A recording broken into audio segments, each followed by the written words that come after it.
আসসালামু আলাইকুম। নতুন একটা রেসিপিতে সবাইকে স্বাগতম। আশা করি সবাই ভালো আছেন। আমিও ভালো আছি আলহামদুলিল্লাহ। দেশ ও দেশের বাইরে যে যেখান থেকে আমার ভিডিওটা দেখতে শুরু করেছেন, আশা করছি আজকের রেসিপিটা আপনাদের কাছে অনেক বেশি ভালো লাগবে এবং অনেক উপকারে আসবে। আজকে ডিম দিয়ে আলুর ঝোলের একটা রেসিপি তৈরি করে দেখাবো। এখানে আমি 6টা ডিম ভালো মতো ধুয়ে সেদ্ধ করতে বসিয়ে দিয়েছি। আর ডিমটা কিন্তু একেবারে ফুল বয়েল করে সিদ্ধ করে নিতে হবে, হাফ বয়েল করলে কিন্তু হবে না। আর 10 থেকে 12 মিনিটের মতো কিন্তু আমি ডিমটা সেদ্ধ করে নিব। আর ডিমটা সেদ্ধ হয়ে গেলে ঠান্ডা করে অফ ক্যামেরায় আমি এটা চামড়া ছিলে নিব। আর চাকু দিয়ে একটু কেটে কেটে নিব, তাতে করে ডিমটা যখন ভাজার সময় কিন্তু এটা ফুটে আসবে না। আর চুলায় একটা প্যান বসিয়ে দিয়েছি। প্যানটা যখন গরম হয়ে যাবে তখন এর ভিতরে আমি প্রায় 5 টেবিল চামচের মতো সয়াবিন তেল দিয়ে দিলাম। তেলের পরিমাণটা একটু বেশি দিতে হবে। আর তেলটা আমি খুব ভালো মতো গরম করে নেব আর পুরো প্যানের মধ্যে লাগিয়ে নিব, তাতে করে রান্না করার ডিমটা ভাজার সময় আর প্যানের মধ্যে লেগে যাবে না। আর এখানে আমি তেলটা খুব ভালো মতো গরম করে নিয়েছি। তেলের মধ্যে আমি হাফ চা চামচ থেকে একটু কম হলুদের গুঁড়া দিয়ে দিলাম। দিয়ে দিব হাফ চা চামচের মতো লবণ। দিয়ে হলুদ এবং লবণটাকে খুব ভালো মতো মিশিয়ে নিব তেলের সাথে।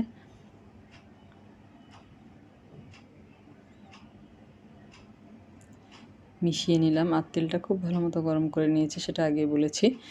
আর এ পর্যায়ে চুলার আঁচটা মিডিয়াম করে দিব। মিডিয়াম করে আর ডিমগুলো কিন্তু আমি দিয়ে দিলাম। দিয়ে তেলটা ভালো মতো গরম করে চুলার আঁচটা মিডিয়াম লো করে দিয়ে ডিমগুলো ভেজে নিতে হবে। না হলে কিন্তু হাই হিটে ভাজলে ডিমগুলো উপর থেকে চামড়াটা খুব তাড়াতাড়ি শক্ত হয়ে যাবে। সেক্ষেত্রে কিন্তু ডিমটা খেতে ভালো লাগবে না। আর সেদ্ধ ডিমটা বেশি ভাজার দরকার নেই। বেশি ভাজলে কিন্তু উপরের চামড়া শক্ত হয়ে যাবে। সেক্ষেত্রে এটা কিন্তু রাবারের মতো মনে হয়, খেতে ভালো লাগে না। এই জন্য এই যে আমি যেভাবে করছি, চুলার আঁচটা মিডিয়াম লো করে দিয়ে 1 থেকে 2 মিনিট ভেজে নিলে হবে। এর থেকে বেশি ভাজার দরকার নেই।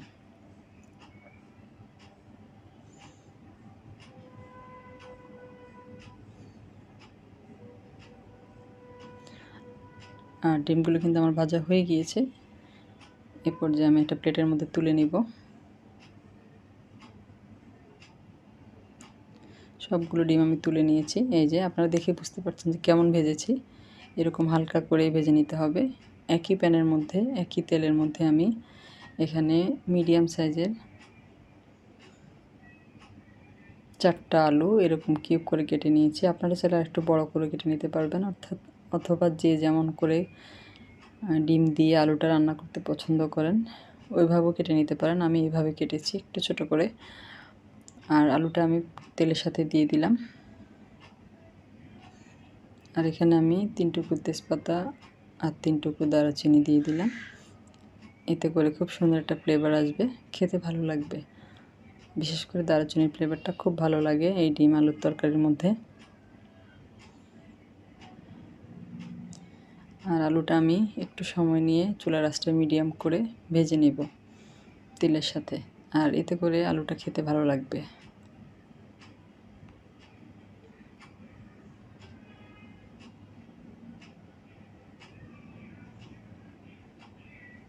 আলুটা আমার ভাজা হয়ে গিয়েছে। এটা আমি প্রায় 4 মিনিটের মতো ভেজে নিয়েছি। আর এখানে আমি দিয়ে দিলাম এখন পেঁয়াজ কুচি। পেঁয়াজটা আমি আলুর সাথে একটু ভেজে নেব।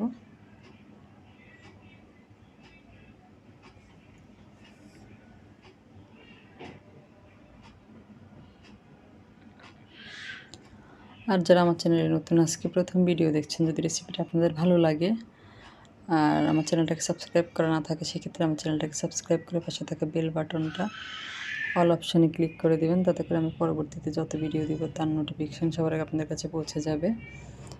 আর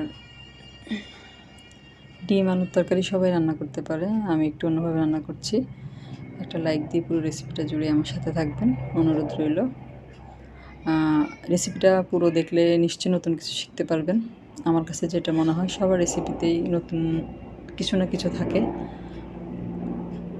তাই পুরো রেসিপিটা দেখবেন, স্কিপ করবেন না, তাহলে কিন্তু অনেক কিছু মিস করে যাবেন। এখানে আমি 2 চা চামচ আদা রসুন বাটা দিয়ে দিয়েছি। আদা রসুনটা আমি একটু ভেজে নিয়েছি।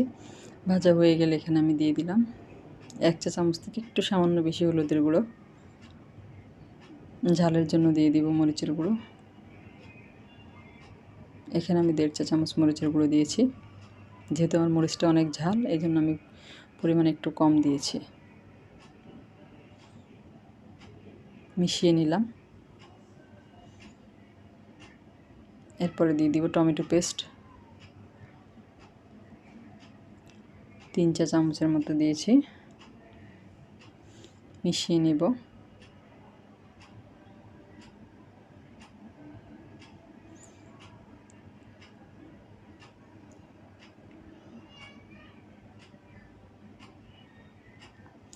আর এই পর্যায়ে দিয়ে দিব আমি রাঁধুনি যে রোস্ট মশলাটা আছে, রোস্ট মশলা থেকে আমি এখানে 2 চা চামচের মতো দিব। আজকের এই ডিম আলুর তরকারিটা আমি রোস্ট মশলা দিয়ে রান্না করব। আর এভাবে রোস্ট মশলা দিয়ে রান্না করলে কিন্তু খেতে অনেক বেশি ভালো লাগে। এভাবে কেউ খেয়েছেন কিনা অবশ্যই কমেন্ট করে জানাবেন। রোস্ট মশলা 2 চা চামচের মতো দিয়েছি, দিয়ে আমি নেড়েচেড়ে একটু কষিয়ে নেব।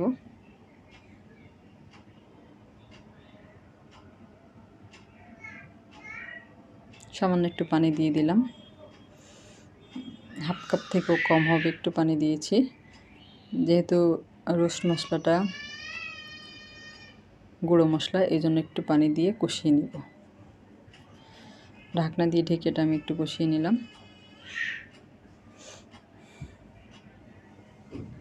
হয়ে গিয়েছে, তেলটা ছেড়ে এসেছে। আর এই পর্যায়ে আমি আবার একটু নেড়েচেড়ে মিশিয়ে নেব। আর আলুটা কিন্তু আমার অলমোস্ট সিদ্ধ হয়ে গিয়েছে। এই পর্যায়ে আমি গরম পানি দিয়ে দিব।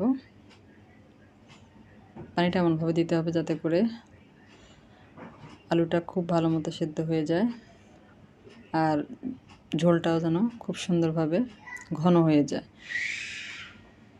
সব কিছু খুব ভালো মতো মিশে যায়, এরকমভাবে পানিটা দিতে হবে। পানিটা দিয়ে সব কিছু মিশিয়ে নিলাম, সব কিছুর সাথে মিশিয়ে নিলাম। আর দেখেন খুব সুন্দর একটা কালার এসেছে।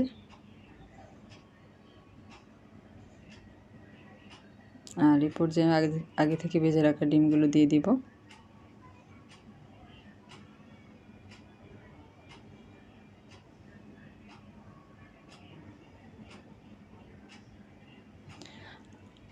আরও একটু লবণ দিয়ে দিব। আমার কাছে মনে হয়েছে যেন লবণটা কম, এই জন্য একটু লবণ দিয়ে দিলাম।